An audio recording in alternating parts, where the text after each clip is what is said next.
To load your documents, load the document in face up.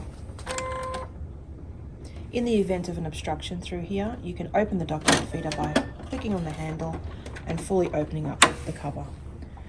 Clear the paper or the misfeed, being sure to fully clear the paper path by opening up the document feeder and gaining access through dropping down this lever here, pulling out the paper from here and being sure to close the cover back up again. An alternative to using the document feeder is to load your originals face down on the glass, ready for your copy job. Looking at the left-hand side of your machine, if fitted, your machine has a fax output tray, which can be folded up or down. Tray 5, or manual feed, is simply pulled down, your stock is loaded in, and your guides adjusted accordingly. When prompted by the user interface, cover A opens up.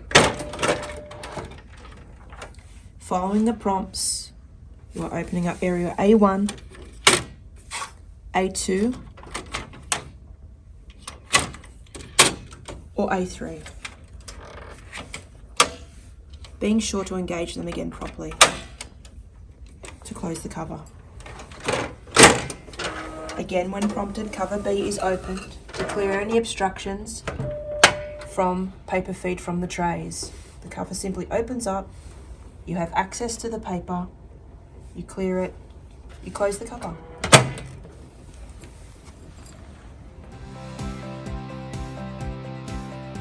Looking at the front of your device, the default output destination for copies and prints is located here. Open up the front cover to reveal the consumable area. Please locate the device-specific videos on our FUJIFILM Business Innovation website for device-specific toner, drum, and waste toner cartridge replacements.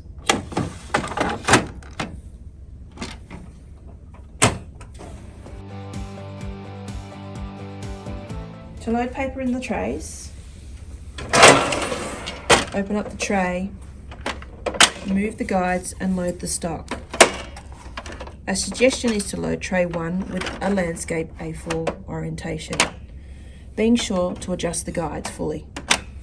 Closing the tray. To load the tray with A3, locate the A3 tray, load the stock in, making sure the guide is sitting correctly, and closing the tray. In models that are fitted, trays 3 and 4 are dedicated A4 portrait trays.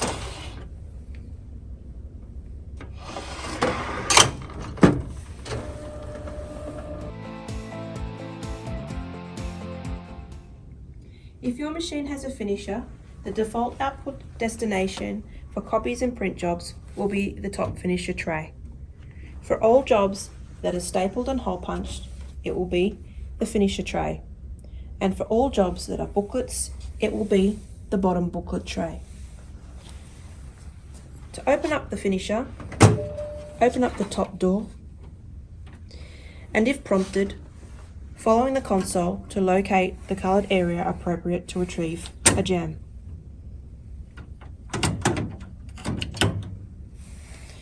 To change the portrait and landscape staple cartridge, bring the housing around into the front position, exposing the R1 staple cartridge and pulling it out.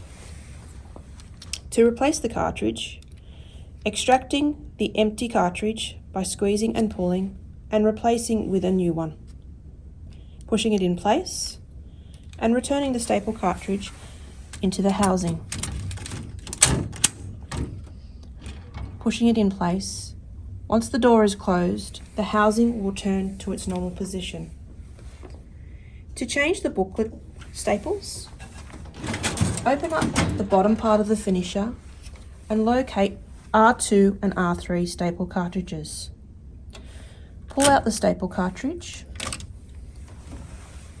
flipping it upside down and squeezing these two little handles here until the cartridge is exposed. Extracting the old cartridge and obviously replacing it with a new one by clicking firmly into place. To close up the cartridge, squeeze and pull, turn the cartridge back over and marry up the arrow on the cartridge with the arrow on the machine, clicking it into place and closing up the bottom finisher tray. To empty hole punch waste, locate R4. Take out the container, empty the container and replace it. Closing up the finisher until all doors are properly secured.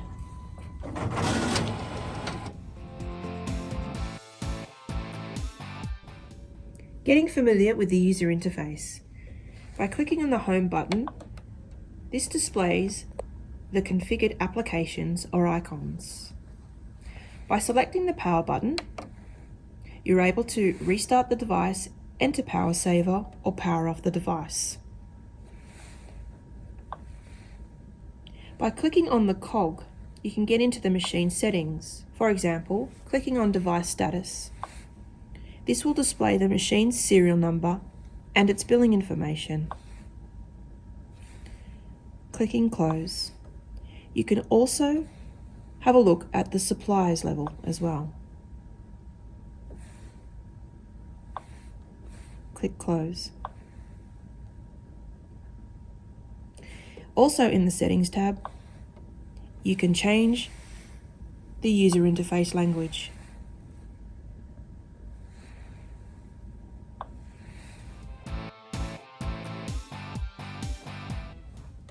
This icon here allows you to view the job status on the machine. You can view current and pending jobs, and you can also filter the jobs to be more specific. For example, viewing current and pending print jobs.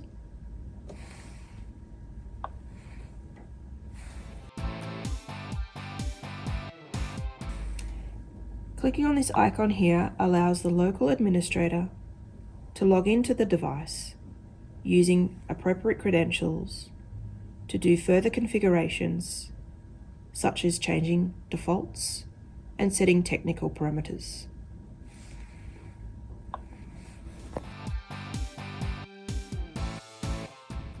To perform a copy job, load the documents in the feeder face up.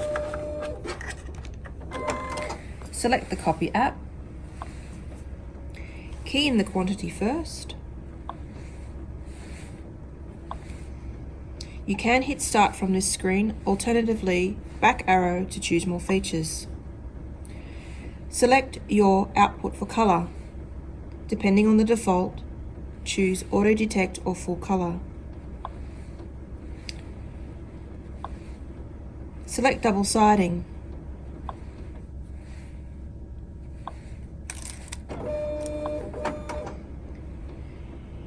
Selecting paper supply.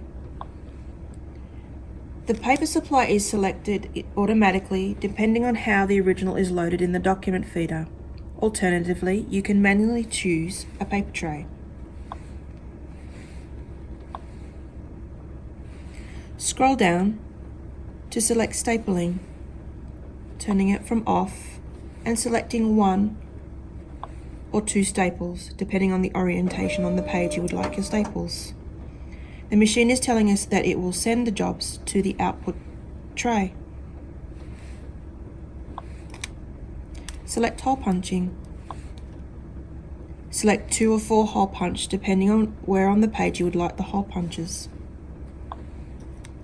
When you are ready and you are finished keying in your selections, hit Start.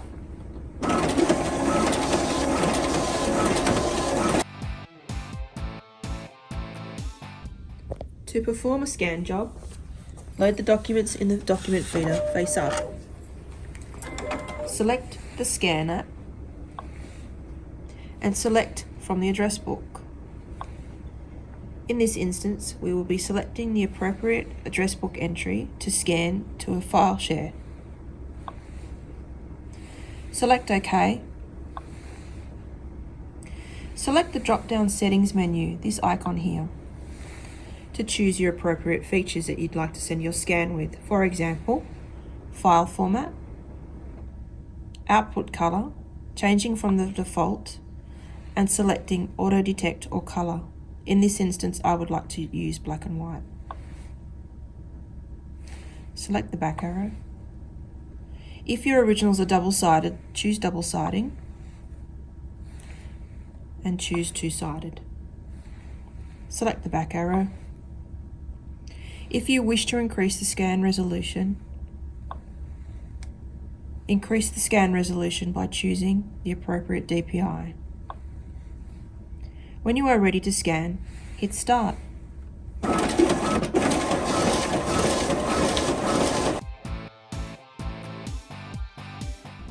To perform a scan to email, load the documents in the document feeder face up, select the email app, select the address from the address book, select the specific email address, and click OK. Alternatively, you can use the search field and enter the first few characters of your email address. If you wish to delete one of the email addresses, simply click on the X to delete that entry. To select the features to scan your email with, select the icons settings button and choose appropriate features. For example, file format, output color, in this instance, changing it from the default of black and white to color. Select the back arrow. If your document is double-sided, choose the two-sided scanning and select two-sided. Select the main arrow, the back arrow to get back to the main menu. To increase the scan resolution, click on Resolution and increase up to 600 DPI for your scan. Hit the back arrow. I'm now ready to execute my scan. Hit Start.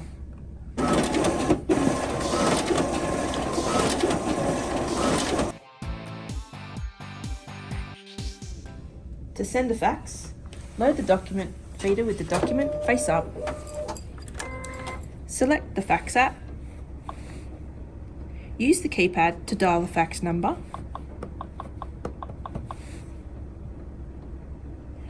And hit Add. Alternatively, you can look up the address book and select the address book entry. Select OK. To delete one of the recipients, simply click on the X and hit Delete. The fax is now only being transmitted to that one address. Drop down the Settings icon menu to send your fax with appropriate settings. For example, selecting two-sided to send a two-sided scan. Hit the back arrow. If you would like the transmission report to be turned on for this transmission, simply click Transmission Report and select On. When you are ready, hit Start to send your fax.